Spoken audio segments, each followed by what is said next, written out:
Hello, bienvenue dans cette nouvelle vidéo, je suis Gabriel Miquet et dans cette vidéo-là, je vais vous montrer comment faire pour trouver des sujets de vidéos, d'articles pour votre communication. Alors, je vais commencer par partager mon écran, hop.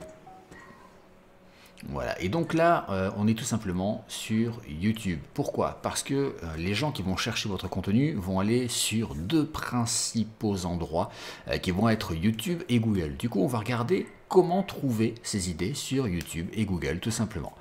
Là, je suis parti sur le thème de la méditation.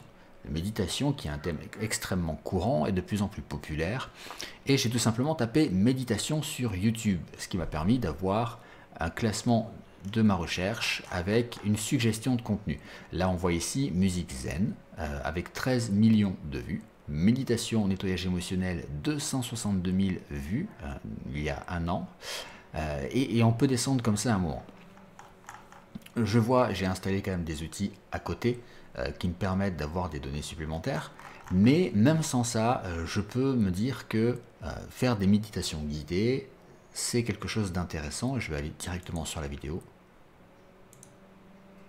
Hop. Là, je vois que c'est Doctissimo avec 1,4 million d'abonnés et que, bon, référencement, ils n'ont fait absolument aucun effort. Donc, je pense que c'est surtout par rapport à leurs millions d'abonnés qu'ils ont eu ces 262 000 vues. Je vais plutôt aller chercher un autre exemple. Alors, je le fais en live avec toi. 1,3 million de vues, méditation guidée, Cédric Michel. Hop. Mettre sur pause, je vois qu'il y a 1,4 million de vues pour 557 000 abonnés. Donc déjà, on voit qu'il y a quasiment 3 fois plus de vues que d'abonnés. On voit là aussi que les tags sont nombreux. Si je regarde la description, voilà, c'est un minimum travaillé, il a pris le temps. Voilà, ça c'est bien fait, c'est du bon travail. Et du coup, de quoi ça parle? Méditation guidée vers le calme profond. Là, en fait, on a tout simplement un titre qu'on peut réutiliser nous-mêmes, vers le calme profond. On a une description qui peut nous intéresser. On a ici des mots-clés qui peuvent nous intéresser. Je crois que l'outil s'appelle Clout. Je crois que c'est ça. Mais il y a TubeBuddy aussi qui fait ça très bien. Et dans les commentaires ici, on a des gens qui vont partager, parfois poser des questions, et dans ces partages, dans ces questions, on a souvent de probables idées de contenu, des choses qui peuvent nous intéresser.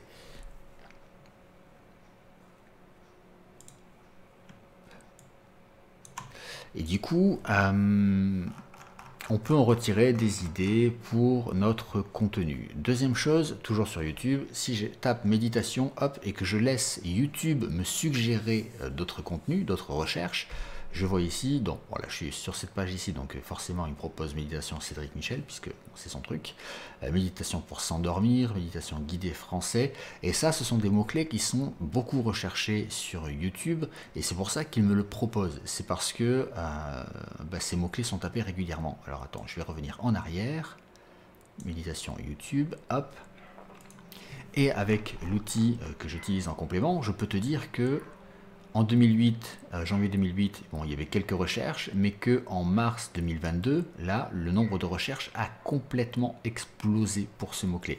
Donc, c'est intéressant aujourd'hui de créer du contenu sur la méditation. Autre chose, sur Google, j'ai tapé méditation blog. J'aurais pu taper directement méditation, hein, il m'aurait sorti les résultats. Mais moi, ce que je veux, c'est des idées de titres, de contenu, d'articles, de vidéos, etc. Donc, je vais chercher un blog tout simplement.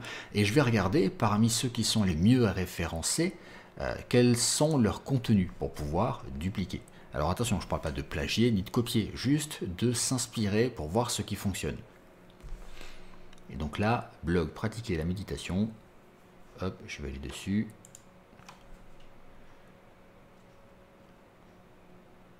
Je regarde un petit peu ce qui se fait. Méditation zen, le blog. Voilà, je vais prendre ces deux-là qui sont sur la première page. Donc celui-ci, on voit qu'il y a les articles en page d'accueil. Si on clique dessus, il doit y avoir la vidéo. Voilà, c'est en ce moment présent 10 minutes. Avec un tout petit descriptif et d'autres suggestions. Ouais, une suggestion derrière. Et ici, on a des rubriques. Apprendre à méditer, reprendre confiance en soi, gestion du stress, trouver sa voie, méditation enfant. Et là, donc, ça nous fait aussi des inspirations de thématiques. Par exemple, pour une chaîne YouTube, on peut avoir une playlist pour chacune de ces thématiques. Si je vais sur celui-là, hein, il n'y a même pas de petit favicon. On voit ici, bon, le blog est beaucoup plus pro. Se libérer de la souffrance, dépasser les limites de sa conscience. Voilà, si je regarde ici la méditation. Ok. Bon, je vais en ouvrir un au hasard, le premier. Donc, je vois ici que là on est sur du contenu texte, donc qui sera très bien référencé. Mais là aussi, ça donne une idée. L'acte de création est un don. Que serait l'humanité sans les créations de l'homme? Enfin, tout ça, au-delà de la méditation, on a des possibilités de trouver des thèmes sur les vidéos, les articles, etc., etc. Et donc, un truc tout bête, ici je vois méditation enfant. Je vais aller voir ici sur YouTube, méditation enfant. Relaxation guidée pour les enfants et les parents, 105 000 vues il y a un an. Méditation guidée pour les enfants, un cœur tranquille et sage, 1,5 million de vues il y a 7 ans. Et on voit aussi qu'il y a une grosse progression sur les demandes de ce type de vidéo.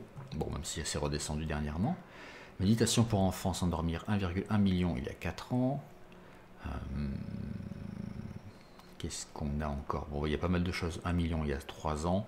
Donc voilà, il y a moyen de trouver, quelle que soit la thématique, du contenu à créer, des idées, tout simplement.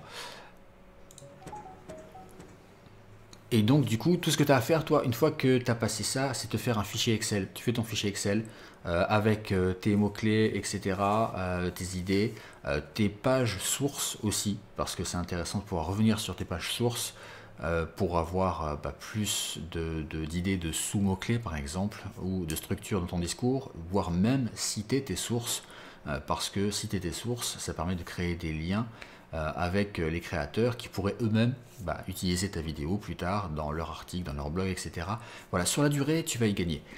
Donc voilà, si tu as des commentaires, des questions, pose-les. Moi, j'y répondrai avec grand plaisir et on se retrouve très vite pour une prochaine vidéo. Ciao!